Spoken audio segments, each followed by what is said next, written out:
김기현입니다. 추운 날씨에도 불구하고 참석해주신 여러분들께 진심으로 감사 인사드립니다. 지금부터 경산 기본사회위원회 초청 우원식 국회의원 간담회를 시작하겠습니다. 먼저 국민의례를 하겠습니다. 모두 자리에서 일어나 앞에 있는 국기를 향해 주시기 바랍니다.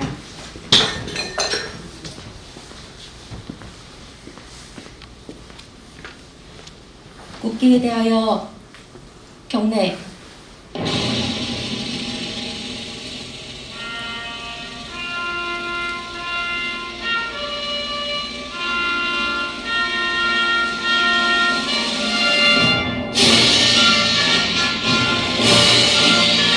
나는 자랑스러운 태극기 아래 자유롭고 정의로운 대한민국의 무궁한 영광을 위하여 충성을 다할 것을 굳게 다짐합니다.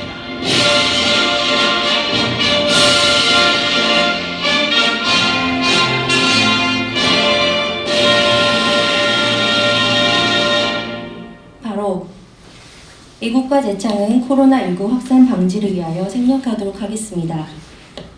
이어서 묵념이 있겠습니다.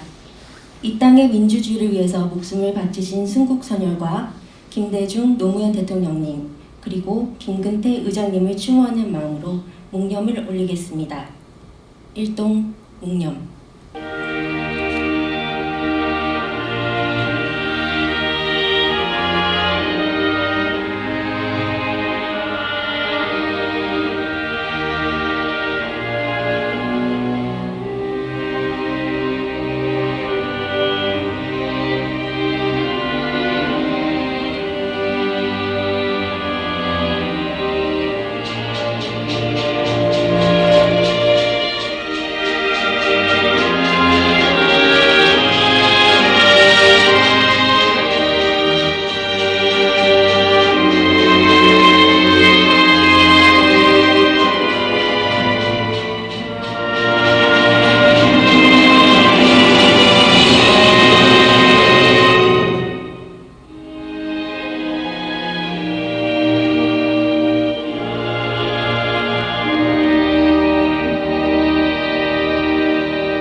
바로 모두 자리에 앉아주시기 바랍니다.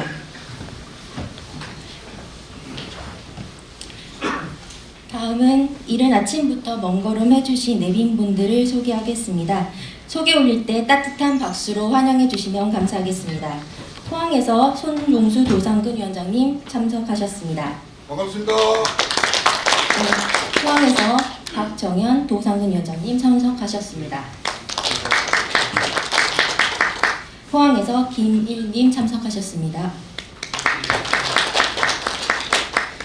네, 감사합니다. 여기서 잠시 더불어민주당 경산시 지역위원회 전상원 위원장님의 간단한 인사 말씀 청해 듣겠습니다.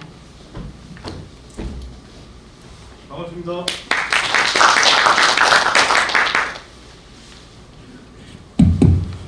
네, 이른 아침에 이렇게 추운데 와주셔서 감사합니다.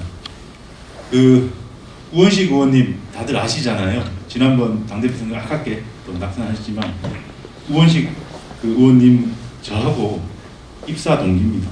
우원식 의원님이 2004년도 국회의원 배지를 다실 때 저는 이제 2004년도부터 국회의원 보좌진을 이제 국회에 같이 출근한 입사 동기입니다. 그래서 제가 벌써 세월이 16년 지났잖아요. 그동안 제가 우원식 의원님 의정활동 하시는 거 쭉 지켜보면서 우리 당에서 원내대표도 하시고 저기 을지로위원회 유명하죠. 그래서 항상 제가 존경하는 분인데 오늘 우리 경산 지역을 방문해 주셔서 다시 한번 감사드리겠습니다. 이제 대선이 65일 정도 남았죠. 네. 좋은 기운들이 흐르고 있습니다. 우리 모두 좀 더 긴장하고 로우키 더 낮은 자세로 우리 시민 여러분들께 다가가서 3월 9일 날 반드시 좋은 결과 있길 바라고, 제가 지난번에도 말씀드렸지만 미래는 우리가 스스로 만들어가는 거잖아요. 그래서 경산에도 새로운 변화의 바람을 우리 한번 다 힘을 모아 같이 만들어갔으면 좋겠습니다. 제가 길게 얘기하는 것보다는 우리 우원식 의원님이 오늘 그 좋은 얘기를 더 듣는 게 중요하니까요. 제가 이렇게 인사로 가름하겠습니다. 오늘 이 추운 날씨에 감사합니다.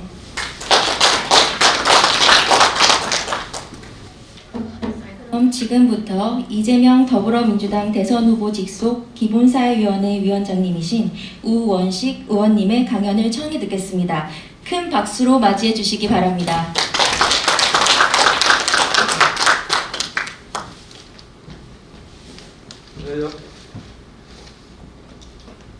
네, 여러분 반갑습니다. 경산에 와서 이렇게 이른 아침에 여러분들 정말 사랑하는 당원 동지 여러분들 뵙게 돼서 너무나 반갑습니다.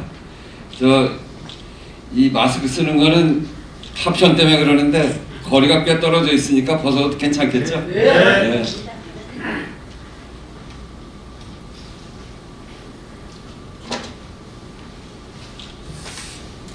네, 경산에 와서 오늘 들어오자마자 시간이 조금 있어서 이 앞에 박물관 구경을 했는데 경산이 그야말로 역사와 전통을 자랑하고 또 이 삼국시대 전에 작은 그 나라를 이루고 있었던 아주 유물이 풍부한 그런 지역이라는 것 말은 들었는데 와서 보니까 진짜 실감이 됩니다.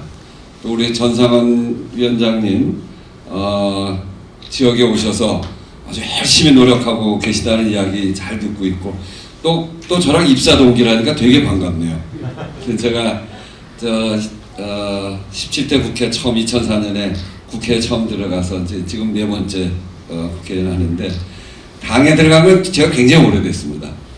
87년 6월 항쟁하고 대통령 선거 직선제가 처음 돼서 김대중 선생 돕다가 떨어지고 그 선거에 떨어지고 이선 후퇴한다고 그래서 김대중 구하자 그래서 98명이 같이 평민당에 재운동하던 사람이 입당을 했는데 이제 운동한 박영숙, 임채정, 이해찬 이런 선배님들 모시고 평민당에 들어가서 활동하기 시작한 거니까 이제 꽤 오래됐죠. 아마 우리 당에 있는 사람들 중에 제일 오래된 사람 중에 하나입니다.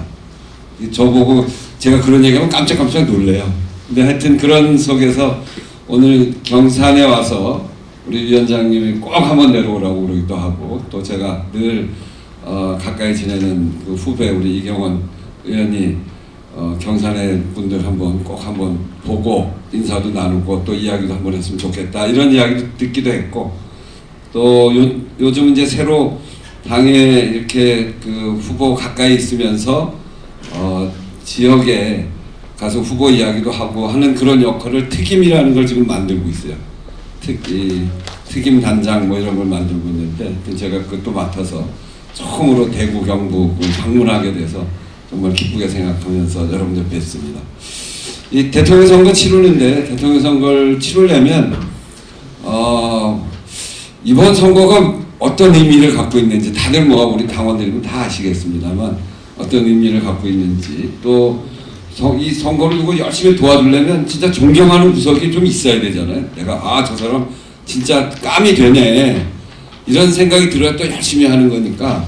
근데 이재명 후보 이제는 많이 알려지긴 했는데 그래도 우리 당원들이 이재명 후보 변방에서 온 선수라 잘 모르는 분들이 많아요. 그래서 이재명 후보의 어떤 점이 훌륭한지 이런 점도 한번 살펴보고 또 이재명 후보는 어떤 생각을 가지고 민주당을 이끌어가고 새로운 시대를 만들어 가려고 하는지 이런 이야기도 한번 하는 그런 기회를 가져보려고 합니다.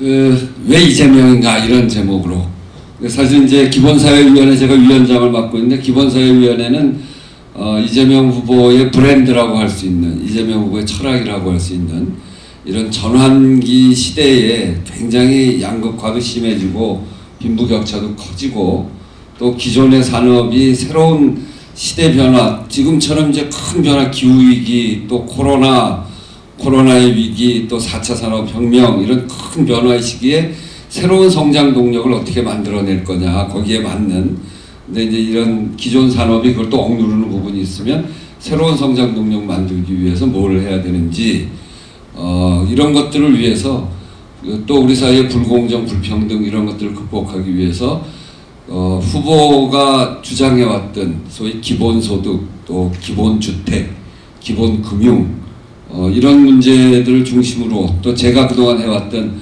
의뢰 권리를 지키자라고 하는 을 기본권 이런 것까지 담아서 그것이 사람으로서 누려야 될 권리를 고루고루 나누자라고 하는 내용을 담는 기본 시리즈를 그런 후보의 철학을 국민들한테 잘 알리기도 하고 또 잘 적용되도록 연구하기도 하고 하는 그런 임무를 띠고 있는 기본사회위원회가 만들어져 있는데 제가 위원장을 맡아서 오늘 기본사회위원회가 초청을 한 형식이 되어 있습니다만 당원들 만나서 그런 후보를 잘 설명하고 하는 게 좋겠다 이래서 그렇게 준비를 했습니다. 이번 대통령 선거는 저는 결승전이다 이렇게 생각합니다. 우리 87년 6월 항쟁 이후에 7번의 선거가 있었는데 그 중에 우리가 4번 지고 3번 이겼거든요. 한 번 더 이겨서 4대4 만들자 이게 아니고 요번 선거는 그 지난번에 우리가 이제 민주정부 만들어서 정말 세상을 잘 만들겠다 이렇게 해가지고 싸워서 대통령 직선제도 만들고 또 그 이후에 패배는 했습니다만 수평적 정권 교체를 이루고 그리고 10년을 했죠. 굉장히 큰 성과가 있었습니다. IMF 위기를 극복하고 또 한반도의 평화를 만들어내는 그런 새로운 큰 길을 열어내기도 했고 또 국민들 삶으로 보면 기초생활보장법 또 노무현 대통령으로 보면 권위주의 청산하고 지역주의를 극복하겠다고 하는 의제를 분명하게 했고 또 국가의 균형 발전이라고 하는 것을 시작도 했고 그리고 삶으로 보면 기초 노령연금이라는 걸 처음 만들어서 사회안전망을 깔기도 하고 그래서 큰 진전이 있었는데 IMF를 거치면 외국에서 돈 빌려오면서 외국 돈도 들어와서 자유롭게 좀 움직이게 해달라는 요청이 있었고요. 그렇게 하다 보니까 이제 빈부격차가 커졌어요. 돈 있는 사람은 더 잘 살게 되고 어려운 사람은 더 어려워지고 그게 IMF 시대거든요. 그 위기는 외환위기는 극복했는데 끝나면서 이제 아랫목 우리 경제의 기본은 괜찮아졌다. 윗목까지 어려운 사람들까지 따뜻하게 만들겠다. 아랫목은 따뜻해졌는데 윗목은 조만간에 따뜻하게 만들겠다 그랬는데 그게 그 10년 끝날 때까지 그게 잘 되질 않았어요. 굉장히 어려운 과제였죠. 그래서 그때 기억나실 거예요. 그때 노무현 정부 말기에 가면 우리 상대가 우리를 조롱하면서 한 얘기가 그래서 살림살이 좀 나아졌습니까? 이렇게 조롱을 했죠. 그래서 국민들이 그 점이 부족했다. 이렇게 느낄 때 이명박이 청계천 신화, 국민 성공시대 이런 거 들고 나오면서 우리가 정권을 뺏겼습니다. 뺏겼을 때 생각하면 패족 소리까지 들었어요.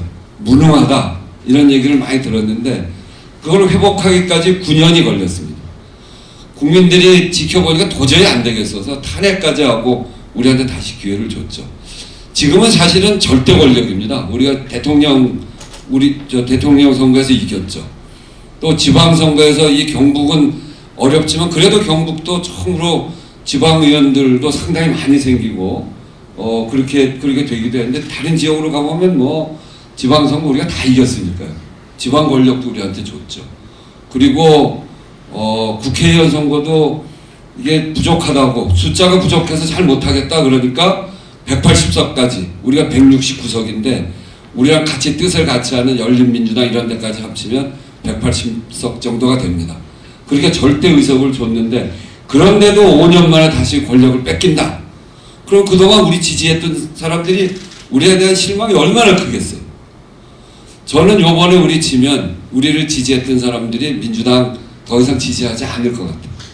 180석 있으니까 그 다음에 야당 잘하면 되지 않냐 그런 얘기 전에 했던 사람이 있는데 그건 택도 아닌 소리고 그런 점에서 요번에 지면 정말 우리 민주당으로서는 굉장히 어렵대요. 민주당만 아니라 이 나라를 정말 제대로 만들려고 했던 우리의 그동안의 노력이 다 수포로 돌아가는 굉장히 어려운 국면을 닥칠 거고요.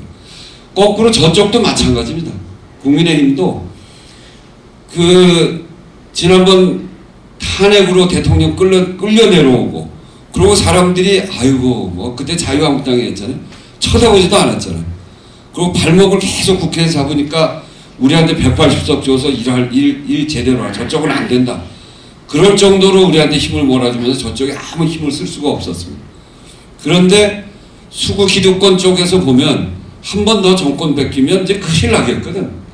그러니까 그야말로 뭐 저 보수 언론에서부터 검찰 이런 분들이 다 나서가지고 우리를 반대하고 그러면서 우리의 부동산 문제나 이런 실책 이런 잘못까지 일어나면서 아주 여론이 다 바뀌어서 이 보궐선거에서 다 지고 그리고 또 정권 교체 여론도 지금 이렇게 높아진 상황이죠.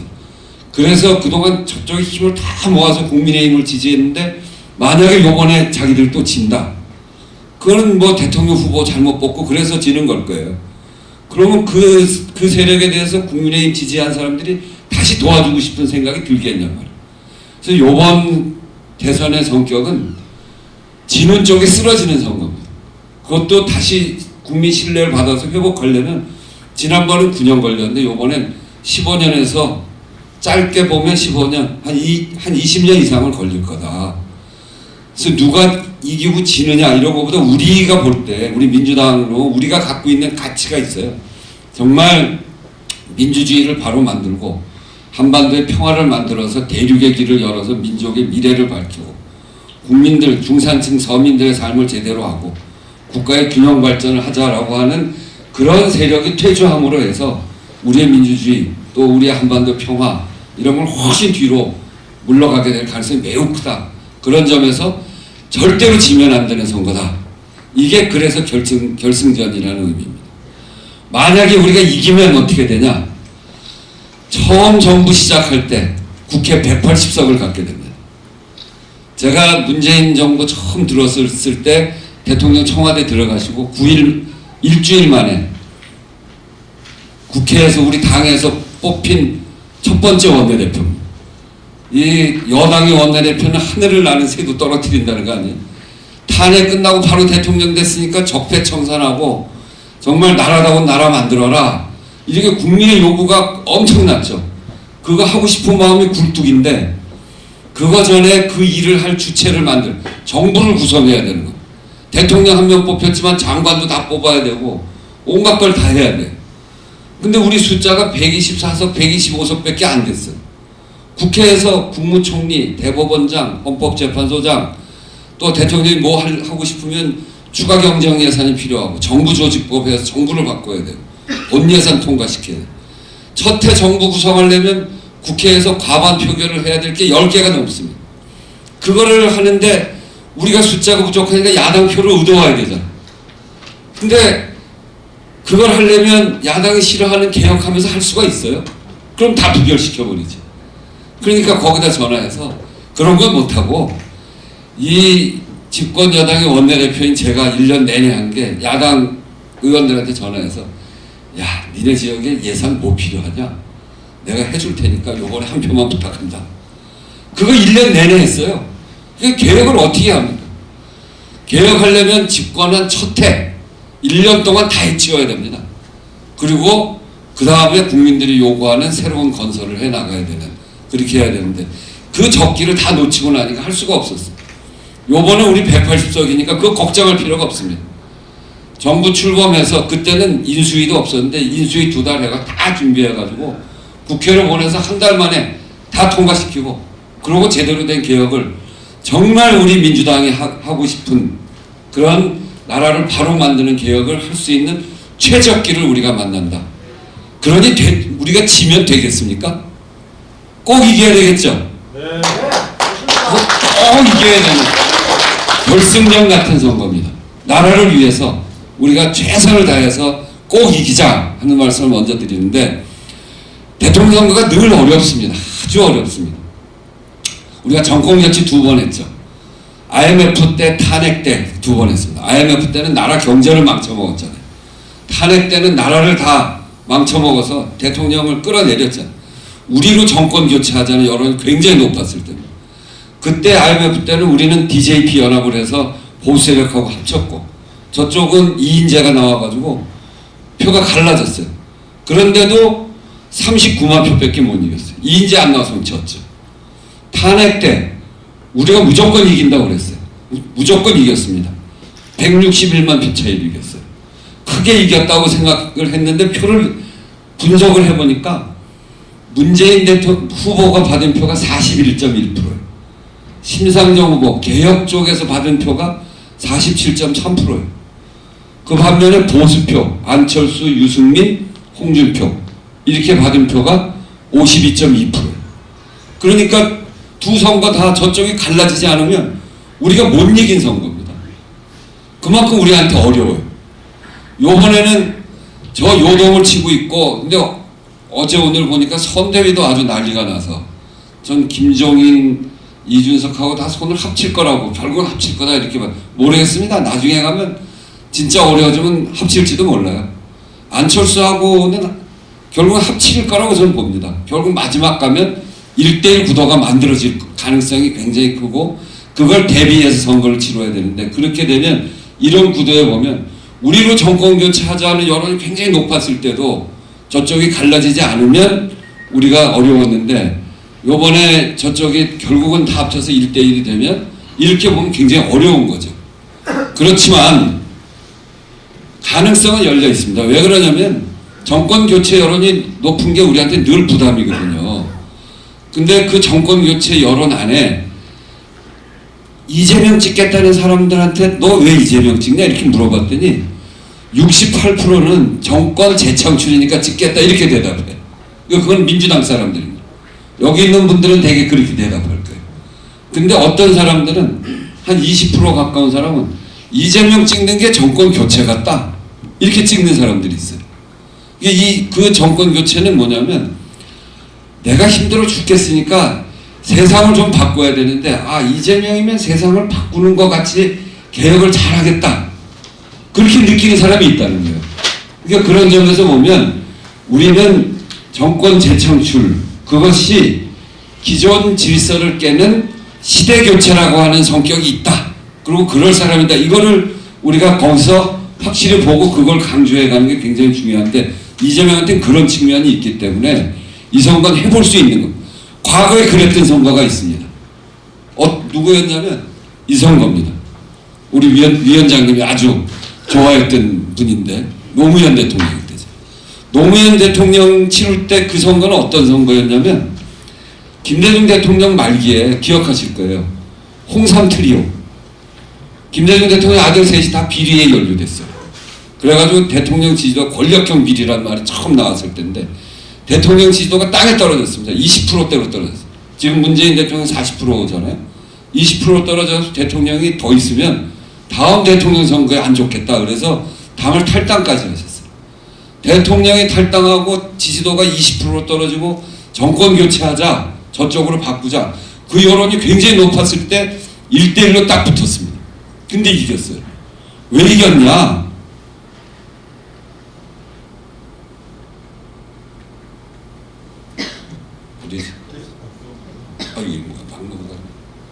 왜 이겼냐? 노무현 대통령의 특징을 봐요. 변방의 장수입니다. 이 중앙에 문제가 생기고 지지도가 떨어졌는데 노무현 후보한테 너 그 당 출신이니까 문제가 있어. 그 당 나 미워해. 이 얘기는 들을지 몰라도 네가 잘못한다 이렇게 얘기하기는 어려워요. 왜 그러냐면 종로에서 국회의원 하다 때려치고 부산 가서 지역주의 극복하겠다고 부산시장도 떨어지고 국회의원도 떨어지고 이러면서 바보 노무현 소리 들어가면서 부산에서 소리 뻑뻑 지르고 있었던 사람이거든. 아무 관계가 없어요. 중앙에 잘못하고. 책임면에서 좀 피해 있었던 겁니다.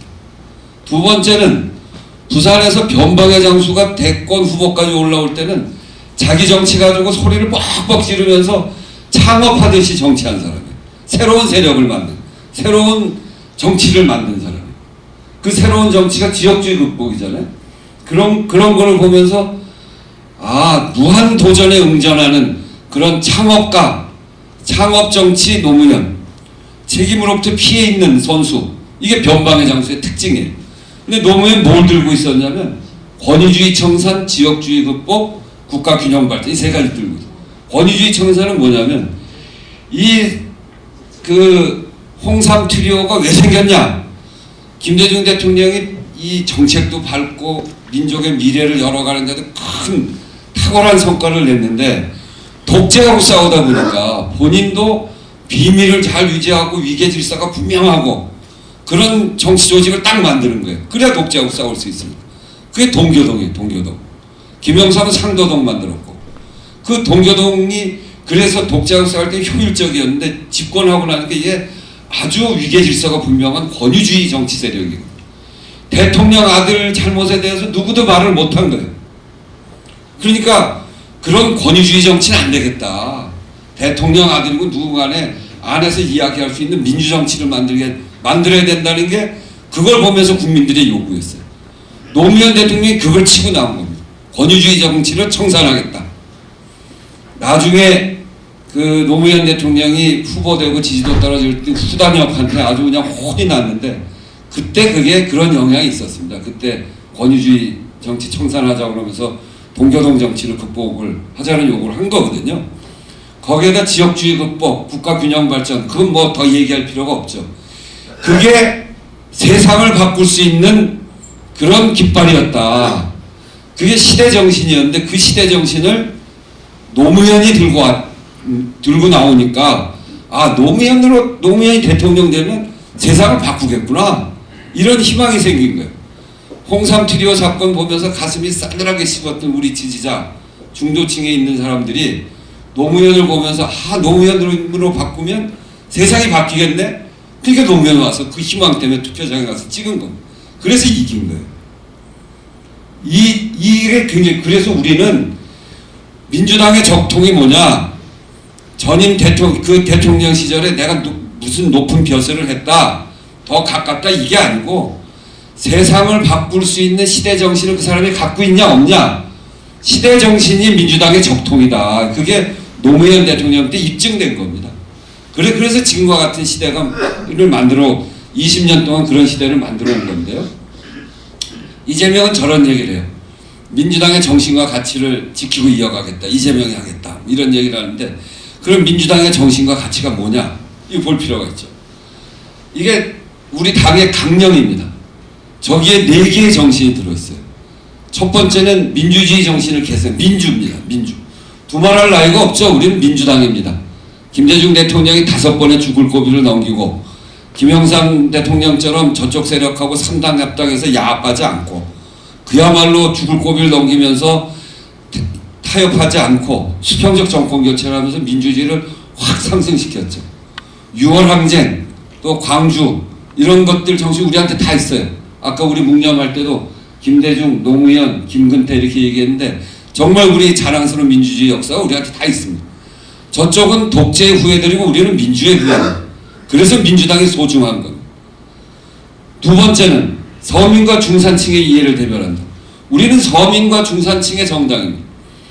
김대중 대통령이 평화민주당 만들 때 그 앞에 수식어를 붙였어요. 뭐라고 붙였냐면 중산층과 서민의 정당 평화민주당이에요. 그때부터 우리는 서민의 정당입니다. 이걸 잘했냐 못했냐는 다른 문제라고 하더라도, 국회에서 무슨 제가 을지로위원회는 갑을 문제를 따지는데, 을들의 억울함, 불공정, 불평등 이런 걸 극복하자는 위원회거든요. 경제민주화 법안을 내면 저쪽 당이 아주 와서 꼼꼼하게 반대를 해요. 토시 하나까지. 재벌 대기업한테 불리한 거 있으면 다 반대해요. 그래서 잘 통과가 안 됩니다. 그래서 제가 보기엔 저쪽 확실히 기득권을 대변하는 당이에요. 우리는 그렇지 않습니다. 우리는 중산층과 서민의 이해를 대변하는데 저거를 잘하지 못해서 야단 맞는 거예요, 지금. 그건 조금 이따 얘기해요. 세 번째는, 그래서 우리는 민생 정당을 지향하는 정당입니다. 세 번째는 모든 사람들의 권리 향상을 위해서 노력하는 당. 저기에 모든 사람들의 권리 향상은, 독재 시대는 민주주의를 얘기하는 것이고, 양극화가 심할 때는 서민들을 이야기하는 것이고, 지금은 그 두 개는 1, 2번에 있는 거니까. 세 번째는 그 또 하나가 극단적으로 지금 문제가 되어 있는 게 수도권 비대화, 지역의 소멸, 이 문제입니다. 국가의 불균형 발전이 너무나 심각해졌어요. 11.8%밖에 되지 않는 수도권에 인구 절반 이상이 모여 사는 나라가 전 세계 대한민국밖에 없어요.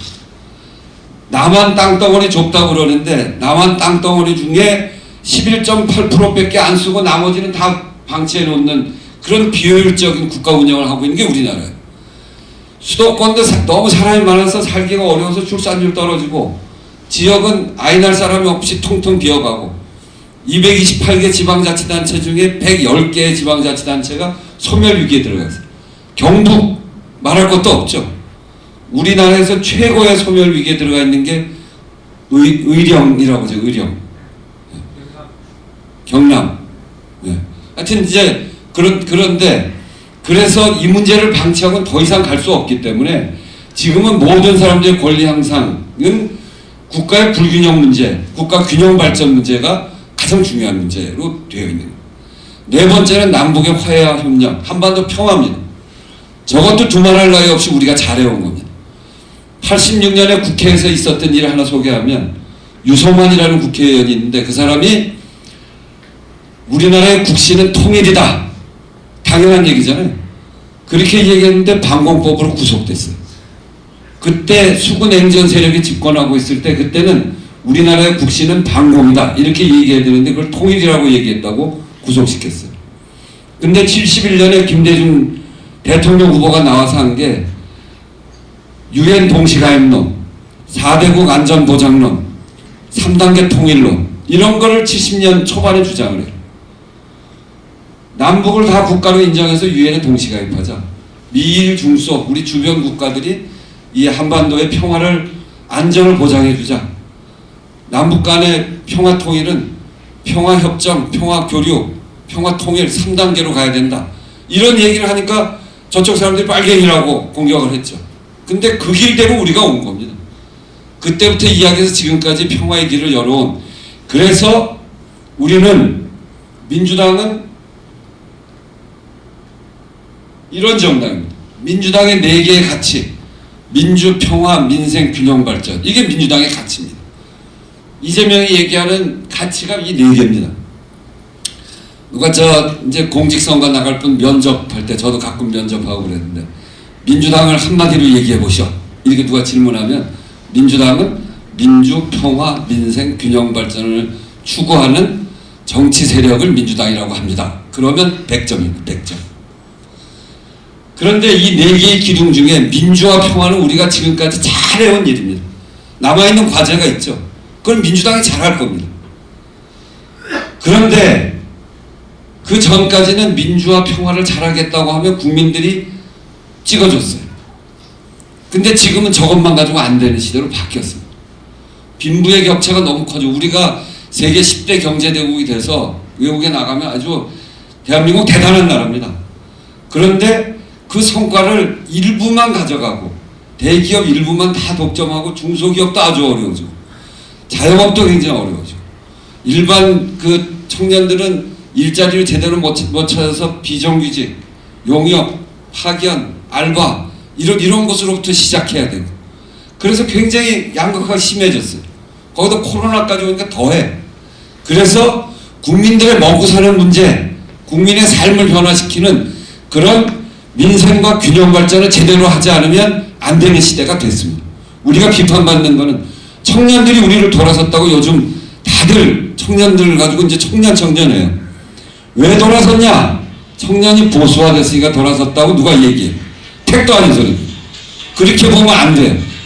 청년들이 촛불 들고 맨 앞장서서 나갔는데 그 이유는 이명박 박근혜를 거쳐보니까 정말 이 있는 사람들 중심으로 나라를 꾸려오고 살기가 너무너무 어렵고 청년들이 일자리도 없고 청년들이 부모 세대보다 더 못 살 것 같다고 느껴지는 첫 번째 세대가 지금 청년 세대인데 그래서 그거를 해결해 보자고 촛불을 들고 나서 내 삶을 바꿔달라, 내 불안을 해소해달라 이거 했는데 문재인 대통령 때 한다고 했는데 탄핵이 끝난 이유는 사회 갈등이 굉장히 큰 시대여서 이 개혁을 막는 세력과 싸우느라고 이 일을 제대로 하지 못했어요. 그러면서 왜 우리 문제를 제대로 보지 않냐? 거기다 부동산 값이 오르고 하니까 우리의 희망을 다 끊겼다. 이런 걸 이야기하면 청년들 우리로부터 돌아선 게 핵심입니다. 국민들의 민생이 이 기간을 거치면서 국민들이 기대했던 것에 훨씬 미치지 못한 게 우리의 지금 같은 비판의 핵심이기 때문에 이것을 제대로 해야 되는 균형 발전도 역시 마찬가지.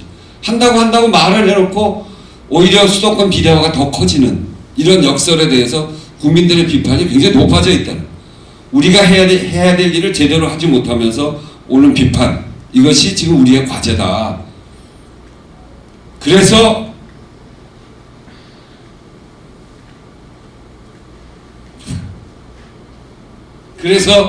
여기서 이재명이 필요한 거예요. 이재명 역시 그런 비판에 대해서 변방의 장수라는 특징을 갖고 있습니다. 이재명한테 직접 책임을 물을 수 없어요. 왜 부동산값 오르는데 너 그걸 왜 못 막았냐? 이렇게 하기에는 이 사람이 딴 일 했어요. 성남시하고 경기도지사에 있었어요. 그래서 책임으로부터 좀 피해 있는 사람이고, 뭔가를 자기 정치를 주장을 하고 무한 도전하면서 여기까지 올라온 사람이에요. 그런데 그래서 창업하듯이 이재명의 정치를 만들어 온 거예요. 이재명의 정치는 뭐냐? 이 사람은 큰 담론을 이야기하지 않아요. 국민의 삶을 이야기해요. 제가 을지로위원회 하면서 여러 차례 만났는데 계속 그 얘기더라고요. 큰 거 하지 말고 작은 거를 쌓아서 국민들한테 보여줘야 됩니다. 국민들한테 신뢰를 얻는 거는 국민들한테 꼭 필요한 일들을, 작은 일을 꼼꼼하게 챙겨나가는 일을 당에서도 하고 저도 하겠습니다. 을지로위원회 그런 거 하는 일이었거든요. 그래서 한 게 청년배당, 무상교복, 공공배달앱, 산후조리원, 공공산후조리원, 채무힐링, 이걸 이제 부채 문제, 악성 부채 문제 다루고, 재난지원금, 민간개발이익 환수, 이런 일을 하면서, 근데 저런 거를 맛배기로 한 게 아니라 경기도민들이 다 느끼게, 성남 시민들이 다 느끼게 저런 정책을 핀 거예요. 저게 바로 민생 정책입니다. 큰 얘기 하면 안 됩니다. 진짜 답답하고 부족한 일, 국민들한테 필요한 일, 거기서 성과를 내는 거예요. 그렇게 민생을 다뤄온 겁니다. 그리고 저 성과를 가지고 국민들이 일 좀 하네, 이렇게 된 거예요. 거기다가 또 뭘 했냐면 이런 일을 해요. 경기도 남쪽하고 북쪽은 경제력 차이가 굉장히 큽니다. 경기도 남쪽에 있는 도시를 보면 분당, 수원, 안양, 과천, 용인, 이런 데는 다 반도체와 관련돼 있는 일자리도 많고 경제력도 좋은 도시예요. 북쪽은 연천, 포천, 동두천, 파주, 의정부, 이건 접경지대역이라서 산업도 없고 경제력도 굉장히 떨어지는 동네예요. 아마 서울하고 경북쯤 차이가 될 겁니다.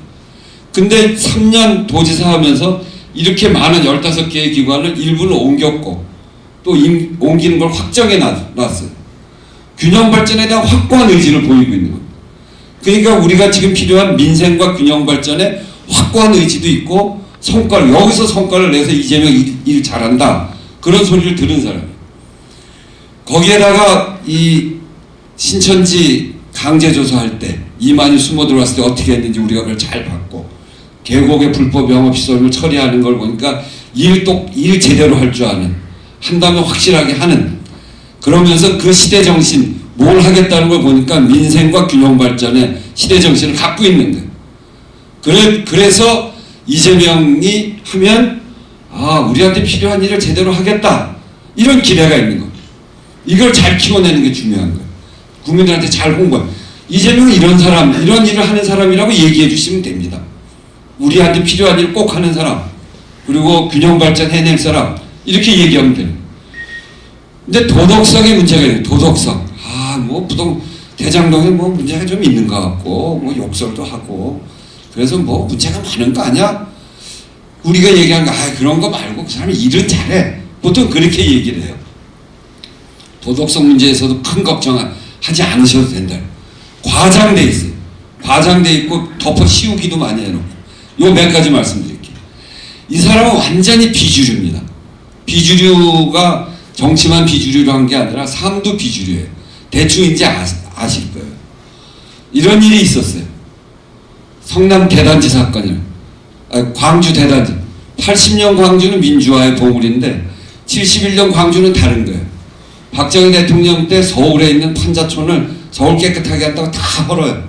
아주 일부는 제가 사는 노원구에도 한 10,000명쯤 보냈어요. 그래갖고 이 철거민촌이 군데군데 있습니다. 대부분의 사람 13만 명을 광주 벌판에다 뿌려요. 그냥 아무 시설도 안 하고 기반시설도 하나도, 하수도도 안 파고, 그리고 11만 명을 갖다 그냥 저 텐트 하나 줘가지고 거기다 뿌려놓으면, 정말 이게 비인간적인 조치죠. 그 스탈린 때 우리 민족한테 제일 잘못한 일 중에 하나가 연해주에 있는 고려인들 17만 명을 강제 이주 시켜가지고 저 우즈베키스탄, 카자흐스탄 벌판에다 뿌려놓은 거. 제가 홍범도 장군 기념사업회 이사장하면서 지난번에 유해 모셔올 때 갔던 데가 카자흐스탄인데 거기 첫 해 17만 명 뿌려가지고 땅 파고 들어가서 거긴 텐트도 안 줘서 땅 파고 들어가서 그랬는데 17만 명 중에 5만 명이 굶어 죽고 얼어 죽고 그런 고통을. 여기는 그런 정도는 아닌데 하여튼 아무것도 시도도 없이 텐트 하나 줘서 13만 명 뿌려놨어요. 얼마나 어려웠겠습니까? 비만 한 번 와도 진창.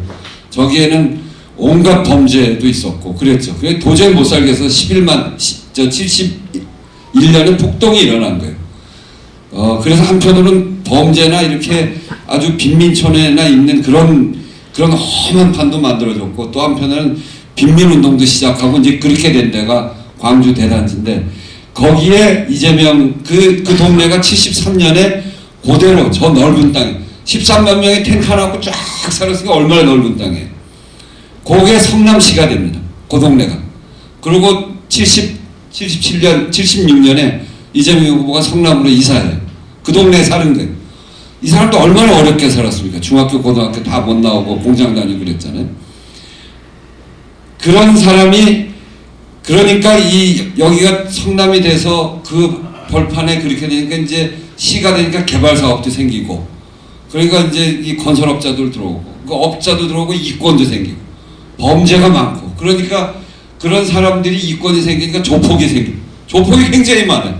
다른 동네하고 다릅니다. 특별한 게 아니고 동네에 그런 이권에 개입하는 사람들이 많아진 거예요. 이재명 얘기하는데 조폭 얘기가 가끔 나오잖아요. 이게 특별한 일이 아니라 그런 동네였기 때문에 그런 거예요. 그러니까 한 다리만 걸러가도 아는 사람이 조폭이 있는 거예요. 그러니까 그 사람들이 이재명을 또 잘 아는 거지. 직접 알진 못해도 그 사람이 어떤 사람이 잘 알아. 그런데 이 사람이 거기서 2010년에 성남시장에 당선돼요. 95년부터 지방자치단체장을 뽑잖아요.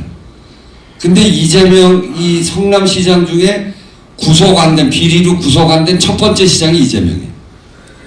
이게 이 조폭이 이권에 개입하고 군데군데 이렇게 개입하고 관료들하고 이렇게 인연들을 맺고 이러면서 하다가 말 안 들어주면 갖다 찌르고 그래 왔던 거죠. 그래서 다 조금이라도 연결이 있으면 다치고 그랬던 건데 이재명 그래서 저랑도 제가 이제 경선 때부터 도왔으니까 저랑 처음 만나서 얘기하니까 제가요 시장 되자마자 화장실까지 해가지고 써붙인 게 있어요.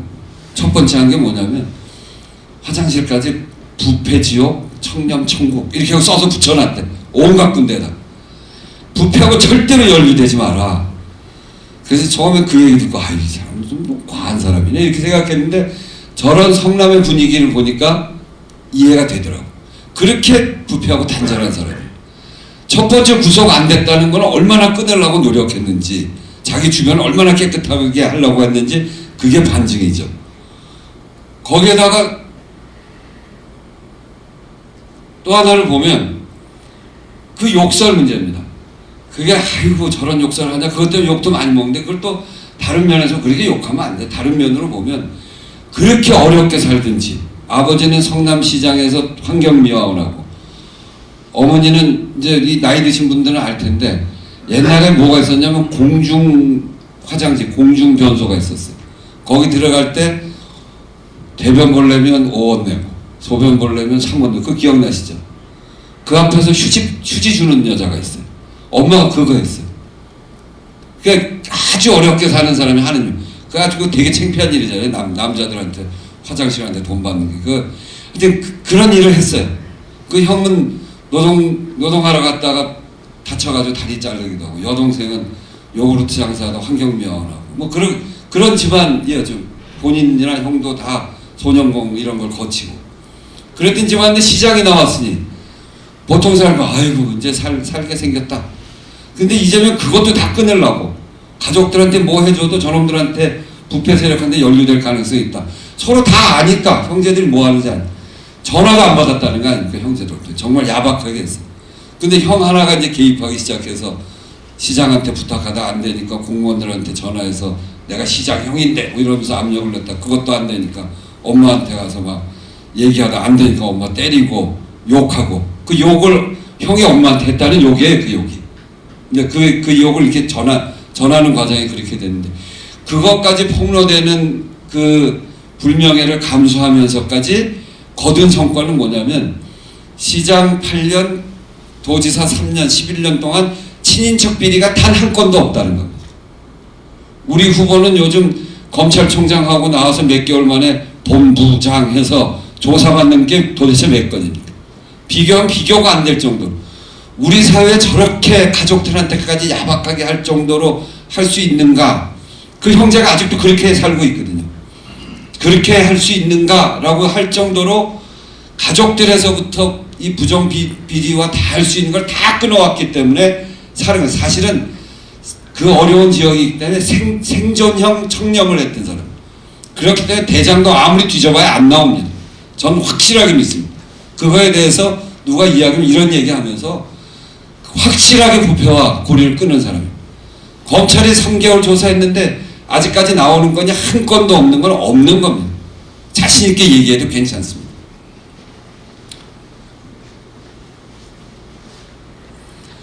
그러면서 두 가지, 이재명을 바로 알아야 될 게 두 가지를 제가 말씀드리려고. 이 책을 보면 이재명이 어떻게 살아왔는지 알 수 있어요. 그래서 시간 혹시 되시고 좀 볼 수 있으시면 이 인간 이재명이라는 책을 봤으면 좋겠어요. 그러니까 한 번씩 보면 다 이해가 되니까. 근데 저는 그 책 내용보다는 이 책에 쓰여져 있는 어렵다는 것은 가능성이 있다는 것이다. 부제로. 저거는 어느 철학자가 한 말이 아닙니다. 17살 공장에 다니는 소년공이 자기 일기에다 쓴 글이에요. 이재명이 소년공 시절에 쓴 겁니다. 저걸 보고 아주 저는 가슴이 짠하더라고요. 내가 얼마나 편하게 살아. 저는 저런 생각을 한 번도 해본 적이 없어요. 잘 안 될 때 아이고 어려운 거니까 잘 안 됐어. 이렇게 핑계대는 얘기로 어렵다 이런 얘기를 하지 어려운 속에서 가능성이 있다는 거다. 얼마나 어렵게 살았으면. 대학 갈 때 야 공부해서 뭐하냐 공장이라도 하냐라 하는 아버지와 내가 공장을 다녀도 내 앞길을 위해서 공부는 해야 되겠다 하는 아들 간의 싸움을 그렇게 치열하게 했다는 거 아닙니까? 그러면서 저런 글을 자기 일기에다 자기를 다지면서 정치는 뭐냐면 국민들한테 닥쳐있는 문제에 대해서 해결하기 위해서 길을 내는 사람입니다. 어려운 속에서도 가능성을 찾아서 새로운 길을 만드는 게 정치가 해야 될 기본적인 목표입니다. 그게 대통령이 해야 될 길이에요. 자기 삶을 통해서 그거를 개척해온 사람이에요. 아주 실용적으로. 실용적이지 않으면 현실에서 적용하게 만들자는 못합니다. 꿈만 가지고 안 되는 거니까. 그렇게 만들어 온 사람. 저는 이거 보고 아 이재명 존경할 만하다. 그런 느낌을 하나 가졌어요. 그렇게 해서 대학을 들어갑니다. 머리가 굉장히 좋아요. 공부를 굉장히 잘했어요. 대학 검정고시를 위해서 단기간 공부하고 1년도 안 되는 공부를 하고 전국에서 1200등인가 해요. 학력고사를. 중앙대 법대를 가는데 특대 장학생에 대해서 전액 장학금 받고 생활비 20만 원까지 받고 가요. 이거 지금도 머리가 엄청나게 좋잖아요. 얘기하는 거 보면 머리가 굉장히 좋아요. 그래서 사법고시도 한 번 떨어지고 두 번째 돼요. 우리 상대 후보는 9번 봤다는 거 아니에요? 이럴 때 조금 웃는데. 여기 사법연수원에 가서 공부 잘해. 여기 이 대목은 머리가 좋고 똑똑하고 그리고 아주 집중하고 자기 삶을 위해서 그 순간에 다 바치고 그런 점에서 굉장히 잘했다는 거지만 그거는 존경받을 만한 건 아니에요. 근데 어렵다는 것에 가능성이 있다는 것을 가지고 그런 삶의 철학을 가졌다는 건 존경받을 만한. 두 번째 제가 존경받을 만하다고 생각하는 거는 사법연수원 하면서 공부를 잘해서 판사 갈 수 있었어요. 그건 제가 확인했어요. 사법연수원 같이 다니는 애들한테 확인했더니 그렇더라고. 그랬는데 판사로 안 간 거예요. 나는 어려운 내 이웃이 있는 성남에 가서 인권 변호사, 노동 변호사 하겠다. 그 제도권에서 공부하지도 못하고 어렵다는 것 속에서 가능성을 혼자서 찾아서 길을 열어왔고 그 어려운 동네에서 처음으로 어쩌면 그 자기 혼자 커와가지고 제도권 중에서 가장 영광스러운 길, 그 나이 또래 때 가장 영광스러운 길이 아마 판사가 되는 길일 텐데 그걸 다시 던지고 그 영광을 던지고 어려운 이웃으로 다시 돌아온 청년 변호사, 그 마음이 어땠을까? 어떤 마음으로 왔을까? 그걸 생각하면 이 사람 진짜 존경할 만하다. 저는 제가 81년에 80년 광주 1주년을 버릴 수 없다. 그걸 그냥 넘어갈 수 없다. 그래서 시위하고 감옥을 가서 대학에서 잘리고 이제 그렇게 3년 감옥을 살았는데, 그때 던졌던 내 기득권을 정치하면서도 그대로 잘 유지하는 그 정신을 버리지 말아야 된다고 생각했는데, 그거하고 비교하면 저 결단은 한 100배쯤 어려운 결단인 것 같다. 전 세계에 어떤 대통령이 했던 결단에 비교해서 가볍다고 얘기할 수 있냐? 저는 대통령감으로 충분하다고 생각합니다. 도덕성도 충분하다고 생각합니다. 그래서 누가 그 이재명 뭐 사람 주변은 뭐 시원찮은데 일은 잘해, 그렇게 얘기하면 저거 펴갖고 반박하셔도 된다. 그래서 전 진짜 우리는 일도 잘하지만 자기 삶을 저렇게 충실하게, 그리고 이웃을 위해서 헌신하면서 살아왔던 사람을 정말 그 대통령 후보로 갖고 있다는 것은 자랑스러운 일이다. 이거는 정말 그 설명하셔도 된다. 정과 사범 그 맨날 욕하는데 그거 다 시민운동하면서 생긴 일이에요. 공공의료원 우리 홍준표 경남도지사가 진주의료원, 공공의료원 그 서민들을 위해서 꼭 필요한 의료원 아닙니까? 진료비 싸고 국민 세금으로 운영하고 이런 공공의료원 많이, 성남의료원 만드는데 이 시의원들이 안 해주려고 하니까 서명 받아갖고 조례를 냈는데 47초 만에 부결되는 거 보고 쫓아내려가갖고 막 열받아갖고 막 난리친 게 특수공무 집행방해로 걸려갖고 전과가 생겨요. 그게 그렇게 나쁜 일입니까? 그리고 거기 또 개발하는 과정에 용도를 변경해준, 거기에 비리가 있어서 기자가 그걸 파는데 기자가 시장한테 전화해서 하는데 안 바꿔줄 거니까 검사를 사칭하고 내가 누구누구 검사인데 시장 바꿔주지, 그래갖고 대화한 거를 녹음해가지고 기자가 틀는데 그 옆에 이재명이 있었어요. 검사 사칭 배후 조정이다. 그래갖고 또 전과가 생겨. 그런 일. 또 그거 하는 과정에 제보자가 연락하니까 술 먹다가 그냥 급히 쫓아가다 음주운전 잘못한 거죠. 그리고 범죄, 그런 일들은 잘못한 일입니다만 그런 과정이 그렇다는 거예요. 선거 나가지고 유인물 명함 뿌리는데 역사 근처에서 했다고, 워낙 찍혀있는 사람이니까 그거 했다고 벌금 50만 원 받은, 그게 성과 사범이에요. 하나하나 그렇게 하면 안 되는 일이고 하지 말아야 될 일이지만 과정을 보면 그냥 다 아주 잘못된 파렴치한이다 이렇게 얘기할 수 있는 것들은 아니다, 이런 거죠. 그런 점에서 여러분들이 자신 있게 얘기해도 된다, 그렇게 말씀을 드립니다. 우리 후보 괜찮잖아요. 정말 이번 선거는 이런 선거입니다. 상식대 비슷해. 저 윤석열 후보가 경선에서 통과되자마자 그 다음날 한 얘기예요. 맞아요. 윤석열 후보 딱 한마디 맞는 얘기했어요. 상식대 비상식의 선거입니다. 보세요. 안중근을 윤봉길이라고 하는 사람이에요. 무슨 부정식품도 사 먹을 수 있게 해야 된다. 돈 없는 사람들. 이 말이나 되는 소리입니까? 극빈자는 자유를 알지 못한다. 뭐 이런 얘기들. 그런 지금 뭐 하는 거 보면 정말 이해하기, 전 정치해왔던 사람으로서 진짜 이해하기 어려운 일들을 하고 있어서 정말 상식하고 잘 맞지 않는 건 분명해요. 중요한 건 저겁니다. 검사만 해왔던 검찰주의자. 그 특징은 뭐냐면요. 원래 이게 그 세상을 움직여가는 거는 정치의 영역, 행정의 영역, 사법의 영역, 이렇게 영역들이 다릅니다. 정치의 영역은 아까 말한 대로 국민들의 문제를 풀어가기 위해서 길을 내는 사람이고, 행정은 그 길을 따라서 가는 거고, 국민들을 위해서 길을 따라서 가는, 사법은 길에서 이탈한 사람들을 그렇게 하지 못하도록 처벌하는 그런 거예요. 이 검사는 길에서 이탈한 사람을 수사하고 기소하고 재판하는 사람이죠. 과거 재단하는 사람이에요. 길을 내는 거하고 전혀 다른 일을 하는 거예요. 그러니까 이 양반이 국민을 위해서 어려운 문제를 어떻게 해결할 거냐, 이걸 가면 겨우 공부한 거 외워서 좀 하든지, 그 읽을 수 있는 문서가 없으면 못 하잖아요.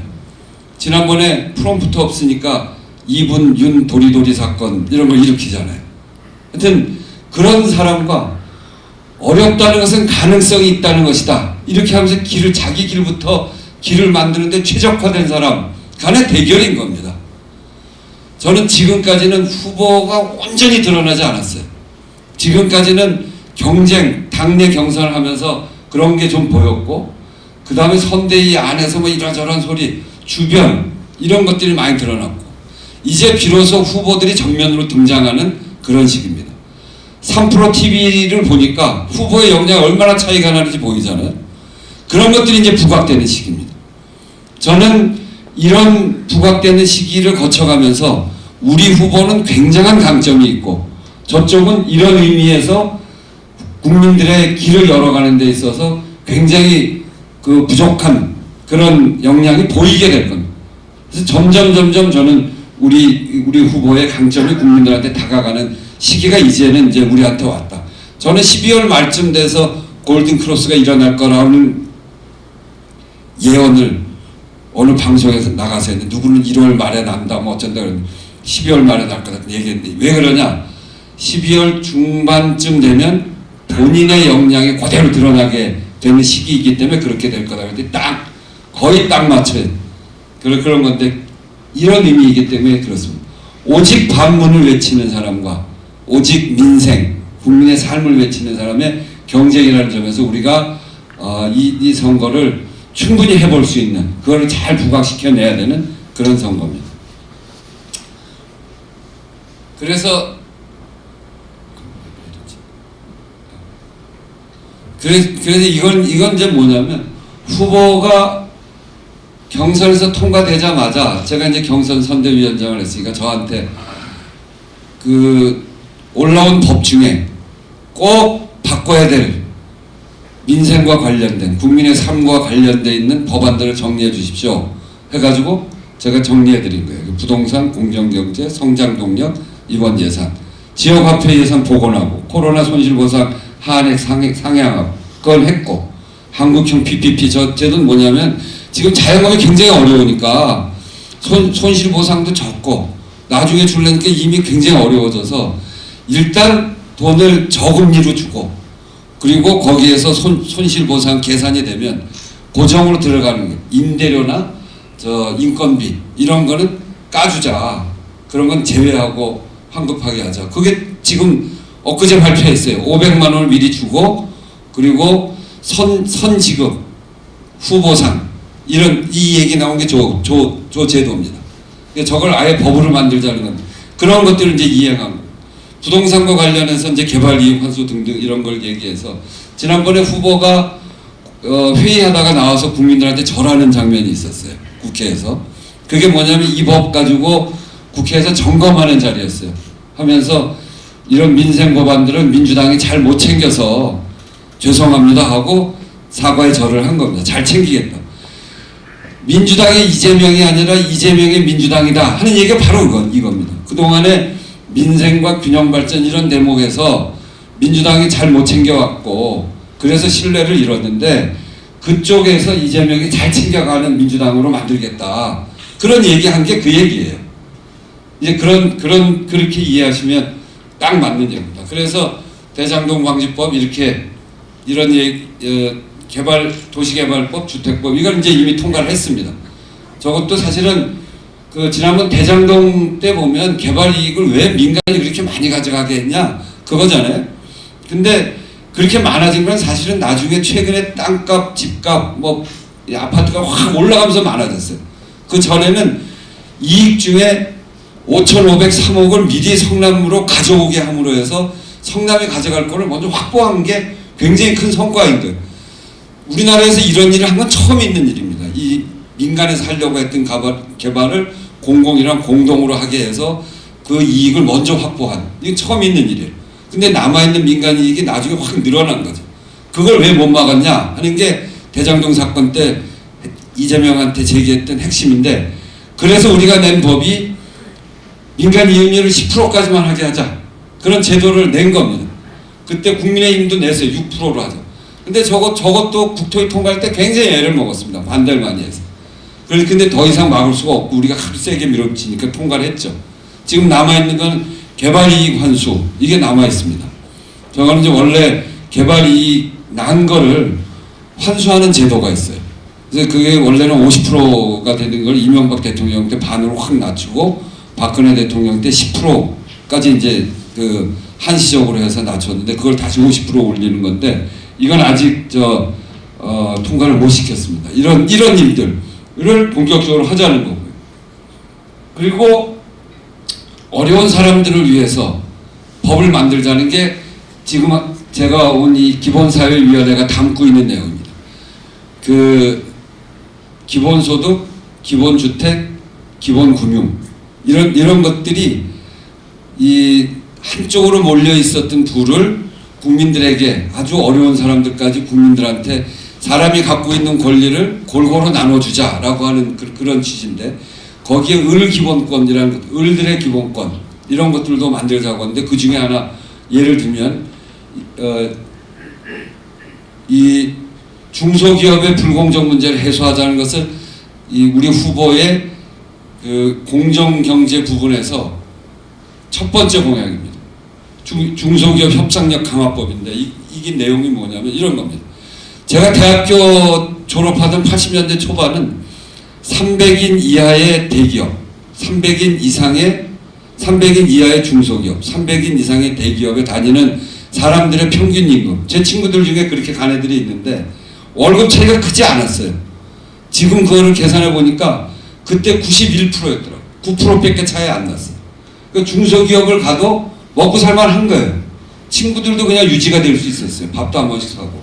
중소기업 가는 애들도 자기 그 결혼하고 아이들 낳고 하는데 큰 부담이 없이 할 수가 있었단 말이에요. 그런데 이게 차츰 떨어져서 최근엔 통계를 내보니까 47.5%가 됐어요. 중소기업 들어가면 애들이 2명 월급을 합쳐도 대기업 들어가는 애들 월급에 1명이 안 되는 거예요. 저 중소기업에서 일하는 사람이 전체 83%고 대기업에서 일하는 사람이 17%예요. 본인들도 이 17% 좋은 일자리에 들어가려고 그냥 악을 쓰고 열심히 공부하고 그 부모들도 그렇게 만들려고 사교육 엄청나게 시키고 고등학교만 나와도 되는 일자리를 대학을 보내고 대학 나와도 안 되면 취준생에서 재수시키고 안 되면 석사학위 가고 또 지방에서는 안 되니까 다 수도권으로 몰려가고 이런 이 일자리하고 관련된 대기업으로 가려고 하는데 도대체 80년대는 저랬는데 왜 이게 떨어졌냐 이걸 살펴보니까 우리나라 중소기업은 대개 대기업 일을 하잖아요. 대기업에서 하청받아서 일하잖아요. 그런데 납품 단가를 결정하는데 대기업이 단가 후려치기라는 말 많이 들으셨죠? 단가 후려치기를 해요. 대기업이 이익은 이만큼 생겼는데 중소기업도 니네도 경영 합리화됐으니까 물건값 더 깎아. 이거 매년 깎아왔어요. 애들 월급도 다 못 주게 깎는 거예요. 일하는 사람들, 공장에서 일하는 청년들뿐 아니라 일하는 사람들이 월급을 다 못 주게 월급을 막 깎는데, 단가를 깎는데, 단가를 제대로 받아야 월급을 제대로 줄 거 아니에요. 그런데 그걸 가서 항의해야 되잖아요. 혼자 가서 항의하면, 아유, 넌 일하기 싫은 모양이라고 잘려. 여럿이 같이 가서, 그럼 우리 다 같이 납품 안 하겠다. 그래야 대기업들이, 아이고, 차질이 생기면 안 되니까 얘기를 들어줄 텐데. 그렇게 하면 공정거래법상 담합으로 불법행위가 돼요. 담합이라는 거는 일부 기업들이 짜고 이 소비자, 국민들한테 물건값을 일방적으로 올리는 거를 담합이라고 해요. 그건 막아야 되죠. 근데 우리 법은 중소기업 물건을 대기업이 갖다 쓴다고 대기업도 소비자로 규정해놨어요. 그러니까 대기업한테 납품 단가 올려달라 이걸 하기 위해서 모이면 담합이 불법행위가 돼서 못해요. 그러니까 계속 일방적으로 정해주는 대로 할 수밖에 없게 돼 있는 구조예요.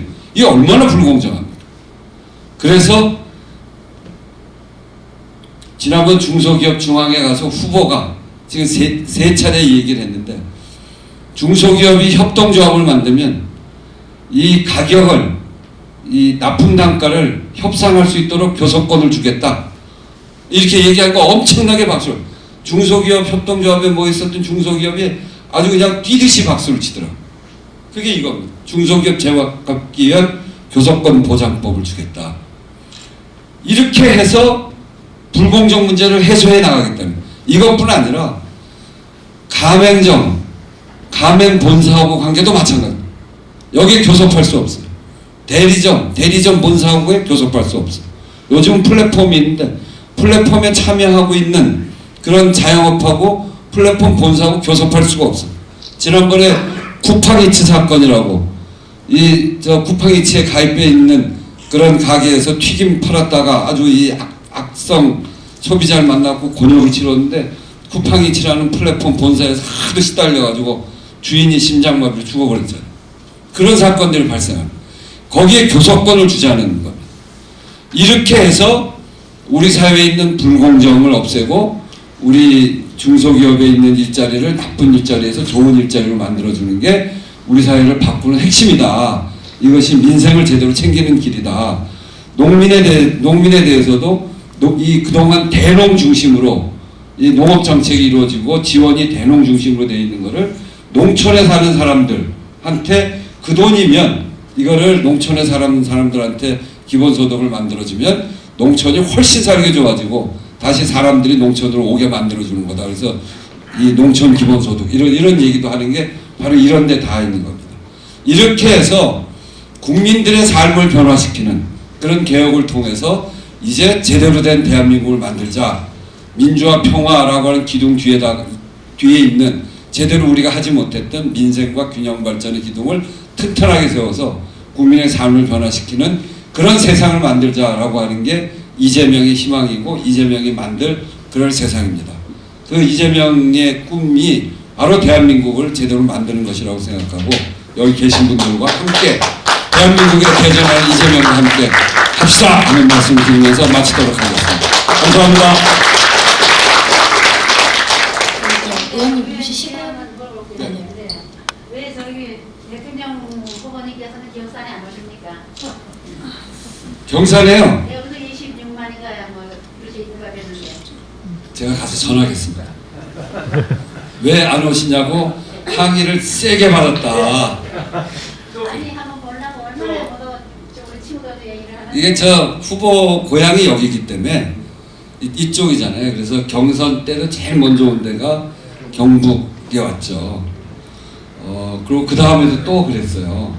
그래서 다른 쪽에서는 후보는 경북만 좋아하냐 뭐 그런 얘기도 또 해요. 포항에는 몇번 가졌다는 얘기 들었는데. 네. 그래서 한번 오셔야 되는데. 그래서 하여튼 이제 선거 치르게 되면 후보 원래 생각은 이제 요즘 메타버스 하잖아요. 원래 경선 때 갖고 있었던 꿈은 메타버스보다는 캠핑카를 하나 사가지고 전국 구석구석을 다 다니겠다. 그게 원래 소망이었어요. 그런데 그렇게 하면 경호상 문제도 발생하고 뭐 여러 가지. 그 이제 대통령 후보는 경호도 붙고 대한민국의 다음 미래를 열어갈 최고의 공인 중에 한 사람인데 그렇게 그냥 할 수가 없다고 막 논의 끝에 매주 타는 버스, 메타버스로 해서 이제 움직이게 되다 보니까 이제 행사가 좀 커졌어요. 그래서 구석구석 다 못 가서 생기는 문제인데 이제 이 경산에서 그 얘기를 제가 듣고 아침 일찍에 모여서 하는데 그 얘기 하러 한 분이 말이야 멀리서 왔더라. 그래서 제가 후보한테 전화하겠습니다. 한 분만 더 받도록 하겠습니다. 네. 두 가지 실례지만 말씀을 드릴 게 있습니다. 네. 지금 이 대도시권에 인접하는 위성 도시들이 인근 대도시권으로의 편입을 요구하는 목소리가 있습니다. 대표적으로 대전 옆에 있는 충남 금산 있지 않습니까? 거기에서는 이제 7년 전부터 대전의 금산의 대전 편입은 선택이 아닌 필수다라는 이야기가 나오고 있는데 이 아랫동네에 있는 김해 양산 거기도 부산으로의 편입을 요구하고 있고 저희 경산하고 위에 칠곡 여기도 지금 대구 광역시로의 편입을 강력하게 요구를 하고 있고 더 나아가서는 이제 나주와 장성, 담양도 광주로의 편입을 그리고 익산, 완주 지역도 전주로의 편입 이런 식으로 인근 대도시권으로의 구획 조정을 요구하고 있는 상황입니다. 실제로 이런 대도시권에 붙어 있지만 도에 소속돼서 농어촌스러운 역할을 받는 이런 지역들에 대한 배려가 좀 있었으면 좋겠고, 또 그동안 만성적으로 낙후됐던 봉화 영향 청소 같은 경북 북부 지역 있지 않습니까? 이 경북 북부 지역의 경우에는 경의선도 아니고 경의선도 아닌데 이제 중앙선 이 네. 축을 살리면 제3의 대륙교 통로를 만들어낼 수 있기 때문에 이와 연계한 정책용도, 그러니까 중앙선을 이제 천연 백마고지 그리고 중강진 하얼빈을 거쳐서 네. 동시배려를 관통해 북극해 쪽으로 좋은 말씀 감사합니다. 새로운 저희 만드는 방안도 좀 연구해야 될 것 같습니다. 감사합니다. 그 지역 발전을 위해서 아주 좋은 제안을 주셨는데 저희 당이 갖고 있는 그 지역 균형 발전 전략, 제가 당의 균형 발전 특위위원장을 해서 만들어 놓은 게 3+2+3 이런 전략이 있습니다. 3은 뭐냐면 글로벌 메가시티, 이게 전체를 광역 경제권 체제로 바꾸자는 건데 그게 메가시티 전략이거든요. 처음에 3은 글로벌 메가시티에서 이미 메가시티로서의 성격을 갖고 있는 수도권 메가시티, 충청권 메가시티, 부울경 메가시티, 그게 3이고, 그 다음에 행정통합형 메가시티, 광주 전남 메가시티, 그리고 대구 경북 그 행정통합형 메가시티, 그리고 그 둘, 그리고 나머지 3은 거기에 빠져 있는 전북, 강원, 제주, 그거는 강소형 메가시티, 그렇게 해서 이 경제 규모 단위를 그런 단위로 짜서 해야 된다. 그리고 그 지금 말씀하신 대로 꼭 대구하고 경산뿐 아니라 여기를 하나의 경제 공동체로 만들기 위한 계획들을 만들어, 그거 하려면 그거를 순환하는 철도를 만들어야 그런 지역이 경제 공동체로 발전할 수 있기 때문에 광역 단위의 그 광역 철도망 이런 것들을 건설하고 지역의 특성에 맞는 이 산업 지역 그 지역의 산업 특색에 맞춰서 그 지역을 발전시켜 나가고 그거를 연계하는 그런 계획들을 갖고 있는데 그런 점들이 지금 말씀하시는 거하고 일맥상통하는 것 같아요. 네, 저기 시간 관계상 아시지만 그거는 제안서를 보내주시면 오늘 뭐 여기서 그걸 꼼꼼히 다 따져서 할 수는 없으니까 제안서를 보내주시면 후보 지역 공약을 지금 쭉 정리해 가고 있거든요. 거기에 포함시켜서 할 수 있도록 이렇게 하겠습니다. 네, 아쉽지만 여기까지 마무리해야 될 것 같습니다. 2022년 대한민국 대전안 기본사회로의 대전안을 이루는 그 중심에 저희 경산 기본사회위원회도 함께 하겠습니다. 함께 해주신 기본사회위원회 여러분과 좋은 강연해 주신 우원식 위원장님께 다시 한번 큰 박수 부탁드리겠습니다. 네, 감사합니다. 마지막으로 사진 촬영 있겠습니다. 여기 계신 분들 앞으로 나오셔서 사진 촬영 같이 해주시면 좋겠습니다.